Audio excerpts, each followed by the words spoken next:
The luxury store was quiet. Soft music played in the background. I agree. The attention to Bright detail is lights remarkable. I'm reflected considering the off red one. shiny glass shelves. Everything inside looked expensive.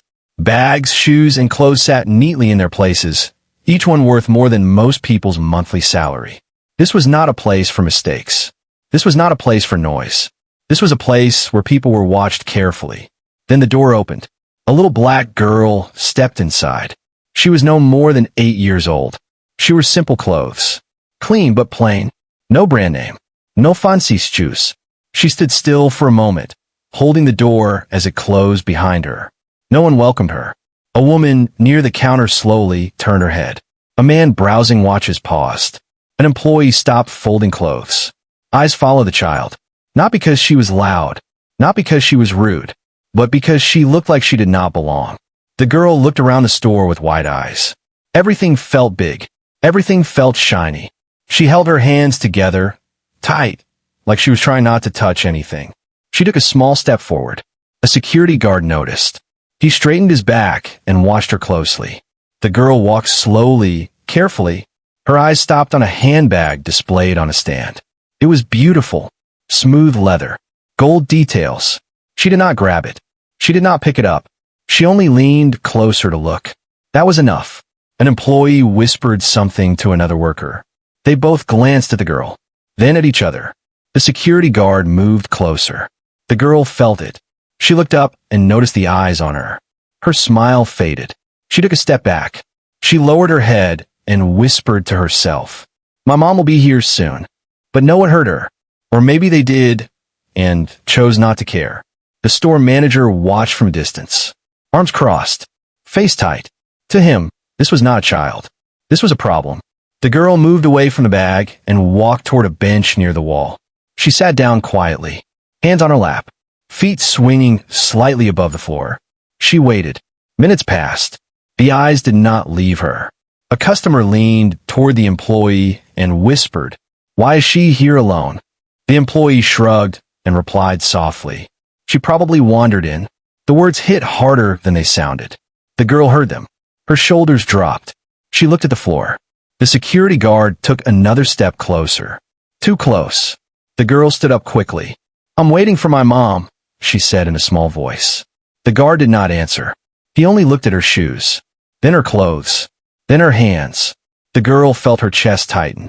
She reached into her pocket and touched her phone just to feel safe. She did not take it out. She did not call anyone. She just needed to know it was there. The store felt colder now. The music kept playing, but it felt far away. An employee walked up to her. "Please don't touch anything," the woman said, not smiling. "I didn't," the girl replied quickly. Her voice shook. The employee looked around, as if checking who was watching. "You need to stay where we can see you," she said. The girl nodded. She wanted to disappear. She went back to the bench and sat down again. Her eyes filled with tears, but she did not cry. She was trying to be strong. She kept telling herself, "My mom is coming. My mom is coming." But the people around her were already judging, already deciding, already treating her like she did not belong. The security guard whispered into his radio. The store manager nodded. Something was about to happen. The girl felt it in her stomach. She hugged her arms around herself. She was just a child, alone in a luxury store, surrounded by adults who saw her as a threat. No one knew her name. No one knew her story. And no one knew the truth. Because if they did, they would never have treated her this way. They had no idea who she really was waiting for. And they had no idea that in just a few minutes, everything in this store was about to change. The little girl sat on the bench, very still. She kept her hands folded on her lap, just like her mother had taught her. Be polite. Be quiet. Do not cause trouble. But trouble was already looking for her. The store manager whispered something to the security guard. The guard nodded and adjusted his jacket. His eyes never left the girl. An employee walked toward her again. This time, she did not come alone. Another worker followed behind her. They stopped right in front of the child. "You can't sit here," the first woman said. Her voice was not loud, but it was sharp. The girl looked up, confused. "I'm just waiting," she replied. "My mom will be back soon." The second employee crossed her arms. "How soon?" she asked. The girl swallowed. "I don't know," she said honestly. "She told me to wait here." The first woman sighed. as if the child had already done something wrong. "You need to leave the store if you're not shopping," she said. The girl's eyes widened. "I'm shopping," she said softly. "With my mom." The employees exchanged a look full of doubt, a look full of judgment. A customer nearby pretended to browse, but listened closely. Another took out a phone, holding it low. The security guard stepped closer. "You've been touching the items," the guard said. The girl shook her head quickly. "No, sir. I didn't touch anything." His eyes narrowed. "We saw you near the bags," he replied. The girl's hands began to shake. "I was only looking," she said. "I didn't touch." The guard did not answer. Instead, he looked at the manager. The manager walked over slowly. "What seems to be the issue?" he asked, though his face already had an answer. "She's been causing concern," the employee said. Concern. The word sounded heavy. Dangerous. The manager looked down at the girl. "Where are your parents?" he asked. "My mom is coming," the girl replied again. Her voice was weaker now. The manager sighed. "This is not a playground," he said. "This is a high-end store." The words stung. The girl felt her face burn. "I know," she whispered. "Then you should understand," the manager continued. "We can't have children wandering around." She wasn't wandering. She was waiting. But no one cared. A woman passing by shook her head. "Kids like that always cause problems," she muttered. The girl heard it. Her eyes filled with tears. She looked down at her shoes again, wishing she could disappear into the floor. The security guard raised his radio. "Do not call anyone," the girl said suddenly. Her voice surprised even herself. Everyone looked at her. "My mom will be here," she said. "Please." The store felt tense. Quiet. Then the manager spoke again. "If your mother doesn't come soon," he said, "we will have to escort you out." Escort. The word scared her. She stood up slowly. "I can stand," she said. "I won't sit." The employee pointed toward the front of the store. "Stand where we can see you," she said. The girl walked to the spot. She felt like she was on display. Like everyone was watching her, judging her. Her phone slipped from her pocket and fell to the floor. The sound echoed. She bent down quickly to pick it up. The security guard stepped forward fast. "What are you doing?" he asked. "I dropped my phone," she said, holding it up. He looked at the phone, surprised. It was new. Expensive. The manager frowned. "Where did you get that?" he asked. "My mom bought it," she replied. The doubt returned. Stronger this time. The guard reached for the phone. "Let me see that," he said. The girl pulled it back to her chest. "No," she whispered. Her heart was racing now. The manager's voice hardened. "If you don't cooperate," he said, "we will call the police." That word broke something inside her. Tears rolled down her cheeks. She hugged the phone tightly. "I didn't do anything," she cried. The store went silent. People stared. Some felt uncomfortable. Others felt satisfied. The little girl stood there, crying quietly, surrounded by adults who had already decided her fate. And none of them noticed the black car pulling up outside the store. None of them knew that the person the girl was waiting for was only seconds away. And when she walked through those doors, everything would change. The store felt smaller now. The walls seemed closer. The air felt heavy. Every sound was too loud. The little black girl stood near the front of the store, holding her phone with both hands. Her tears kept falling, but she tried not to make a sound. She did not want to make things worse. The security guard stepped closer again. "Give me the phone," he said. His voice was firm, not kind. The girl shook her head slowly. "No," she whispered. "It's mine." The manager sighed, annoyed. "You are making this harder than it needs to be," he said. "I didn't do anything," the girl cried softly. "I'm just waiting for my mom." The manager looked away. To him, the story did not matter. The guard reached out. He grabbed her wrist. Not hard, but firm enough. The girl gasped. "Please don't touch me," she said, her voice shaking. The store went silent. Some customers froze. Others leaned in, curious. The guard pulled her arm gently, but it felt rough to her. Too rough. She dropped the phone. It slid across the shiny floor.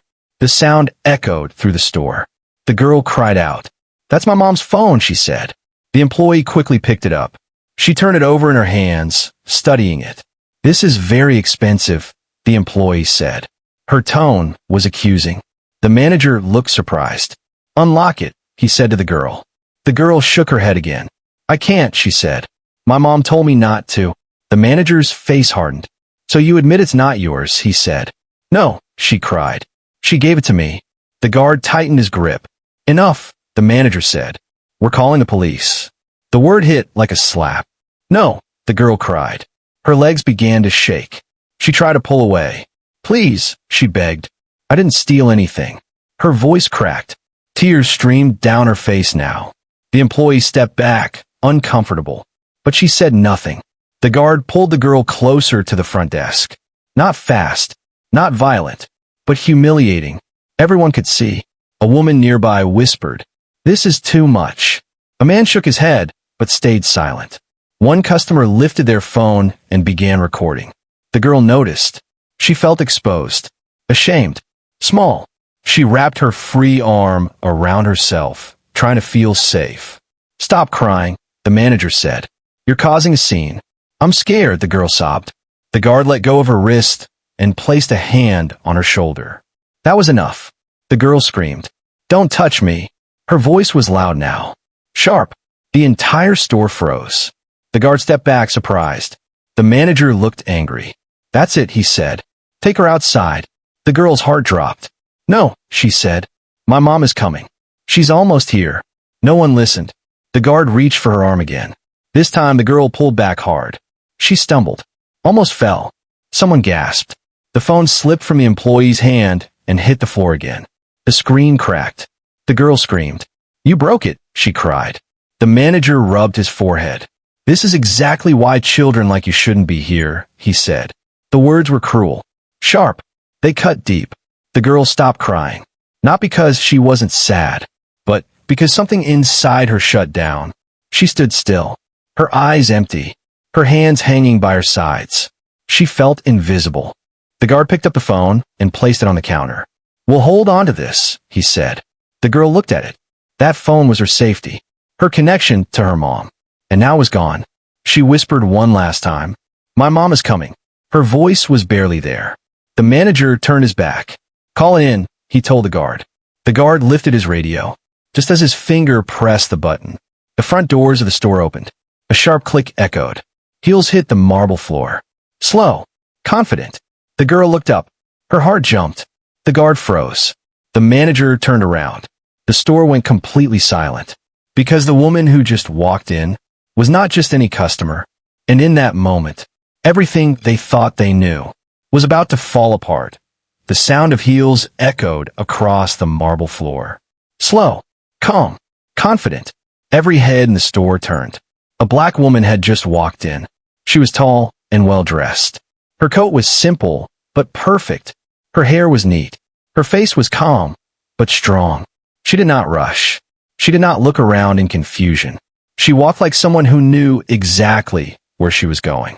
The security guard lowered his radio slowly. The store manager straightened his jacket. Something about the woman made the room feel different. The little girl saw her first. Her eyes widened. Mom, she whispered. Her legs moved before her mind did. She ran. The guard reached out by instinct, but stopped himself. The woman dropped her bag and went down on one knee. She opened her arms. The girl ran into them and cried. Not loud, not dramatic. The kind of crying that comes after fear. The woman held her tight. It's okay, she whispered. I'm here. The girl grabbed her mother's coat, like it was the only safe thing left in the world. They touched me, the girl said quietly. They took the phone. The woman closed her eyes for a moment. She breathed in. Then she stood up, slowly. She wiped her daughter's tears with her thumb. Stay right here, she said softly. The girl nodded. The woman turned around. Her eyes moved across the store. She did not shout. She did not panic. Her calm was louder than anger. Who touched my child? She asked. Her voice was steady. No one answered. The employee looked at the floor. The security guard cleared his throat. I was just doing my job, he said. The woman looked at him. Really looked. What job is that? She asked. Grabbing a child? The guard shifted his weight. She was suspected of. Stop, the woman said. One word. The guard stopped speaking. The manager stepped forward quickly. Ma'am, we had a misunderstanding, he said with a tight smile. The woman turned her attention to him. You threatened to call the police on my daughter, she said. That is not a misunderstanding. The manager raised his hands. She was alone, he said, and touching merchandise. She was waiting, the woman replied, and she touched nothing. Her voice did not rise. That made it worse. The store felt frozen. Customers held their breath. The woman walked to the counter. She picked up the phone with a cracked screen. She turned it over slowly. This was taken from her, she said. Yes, the manager replied. For safety reasons. The woman laughed softly. Not a happy laugh. A dangerous one. Safety for who? She asked.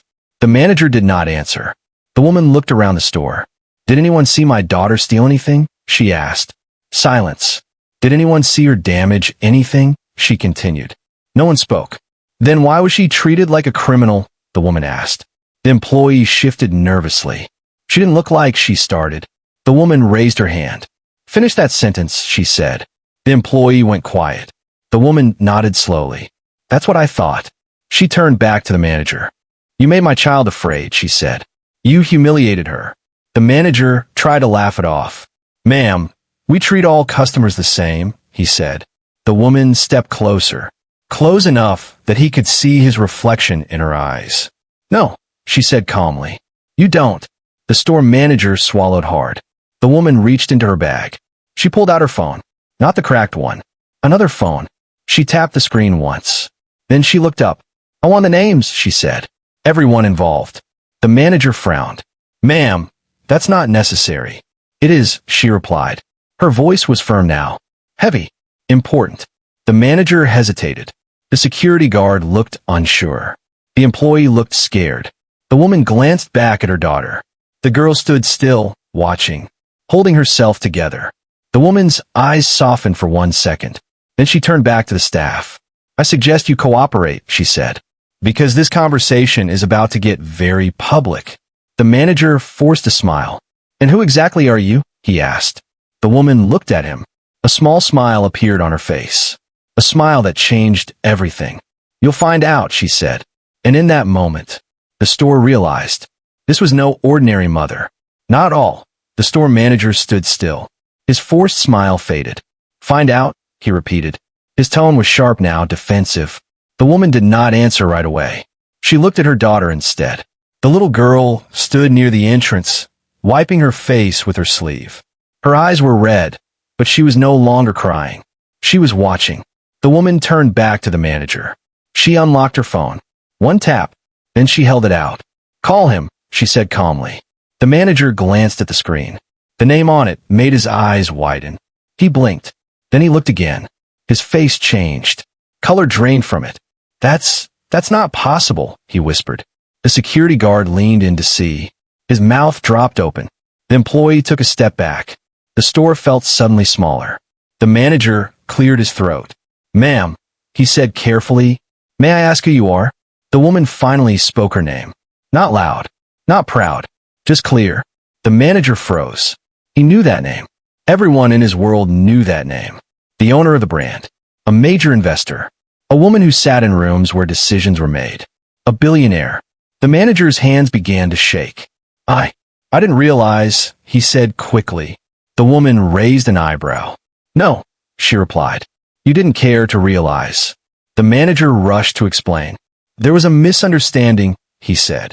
My staff was only trying to protect the store. The woman looked around. From an 8-year-old? She asked. No one answered. The security guard slowly stepped back. The employee swallowed hard. The woman walked to her daughter and placed a hand on her shoulder. This is my child, she said. She belongs anywhere she chooses to be. Her daughter stood a little taller. The woman turned back to the staff. You questioned her, she said. You touched her. She pointed at the guard. You scared her. She pointed at the employee. You judged her. She looked at the manager last. And you allowed it. The manager nodded fast. Yes, ma'am. I understand now. The woman shook her head. No, she said. You understand who I am now. The words landed hard. A customer whispered. She owns half the company. Another said. That's her. Phones came out. Quietly. The woman noticed. She did not stop them. She reached into her bag again. This time, she pulled out a black card. She placed it gently on the counter. I was in a shop today, she said. For myself. For my daughter. She paused. Not anymore. The manager's face twisted in panic. "Please," he said, "let us make this right." The woman looked at him. "Tell me," she said, "if my daughter looked different, would this have happened?" The manager opened his mouth, then closed it. Silence answered for him. The woman picked up the cracked phone. She turned it in her hand. "This phone was broken while my child was being accused," she said. The manager nodded. "We will replace it," he said quickly. "Of course." "That's not enough," the woman replied. She walked slowly across the store. Every step echoed. "This store has cameras," she said. "Footage. How do you?" The manager swallowed. "Yes," he said. "I want it," she said. The manager nodded again. "Yes. Yes, of course." The woman turned back to her daughter. "Did they apologize to you?" she asked gently. The girl shook her head. The woman faced the staff. "I want her apology first," she said. The employee stepped forward, shaking. I'm sorry," she said quickly. "I didn't mean—" "Stop," the woman said. She looked at her daughter. "Do you accept that apology?" she asked. The girl thought for a moment. Then she nodded. "Yes," she said quietly. The woman placed a hand over her heart. "Thank you," she said to her daughter. Then she looked at the manager. "This is bigger than today," she said. "You don't get to hide behind policy." She tapped her phone again. "I've already made some calls," she added. The manager's eyes widened. "To who?" he asked. The woman smiled. "The people who sign your paychecks," she said. The store felt like it was holding its breath. The woman took her daughter's hand. They began to walk toward the door. Behind them, panic spread. The manager called out, "Ma'am, please." She stopped, turned. "This conversation," she said calmly, "is just beginning." And with that, she walked out, leaving behind a store that would never be the same again. The store doors closed behind them. For a moment, the woman and her daughter stood outside in the open air. The girl took a deep breath. "I was scared," she said quietly. The woman knelt beside her. "I know," she replied. "You did nothing wrong." She hugged her daughter again, longer this time. Inside the store, panic had already begun. The manager rushed to the counter. "Lock the doors," he whispered. Too late. People were already talking. Phones were already uploading. Inside, the woman's phone vibrated. She looked at the screen. She did not smile. She did not frown. She answered. "Yes," she said calmly. She listened. Then she spoke again. "Send me the footage," she said. "All of it." She ended the call. The girl looked up at her. "Are they in trouble?" she asked. The woman paused. "They are facing the truth," she replied. They walked a few steps away from the store. From inside, the manager burst through the doors. "Ma'am," he called. The woman stopped. She turned slowly. The manager was sweating now. "Please," he said. "We want to fix this." The woman looked at him. "This was your chance," she replied. She held up her phone. "My lawyers have the video," she said. "My board has seen it." The manager's face went pale. "I didn't know she was your daughter," he said. The woman's voice dropped. "That," she said, "is the problem." A black car pulled up beside them. The driver stepped out and opened the door. The woman did not move yet. She looked at the manager one last time. "Your employees acted with fear," she said, "and you rewarded it." The manager shook his head. "We will fire them," he said quickly. The woman raised her hand. "Do not perform for me," she said. "Do what is right." The manager swallowed. "I understand," he said. The woman turned away. The girl climbed into the car. The woman followed.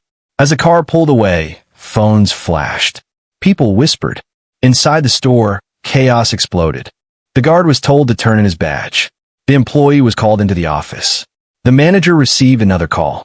His face dropped. Effective immediately. A voice said on speaker, "You are suspended." He stared at the floor. Outside, the car moved through the city.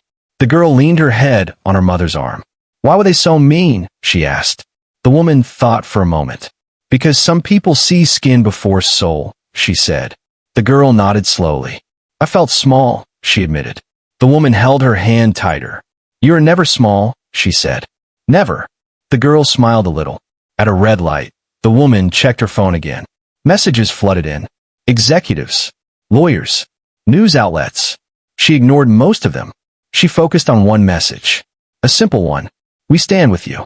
She closed her eyes. Back at the store, customers were asked to leave. Security signs came down. A notice was printed. Store closed until further notice. Employees stood in shock. The brand's headquarters released a statement, an apology, a promise. But inside the black car, something more important was happening. The girl spoke again. "Mom," she said. "Yes, baby.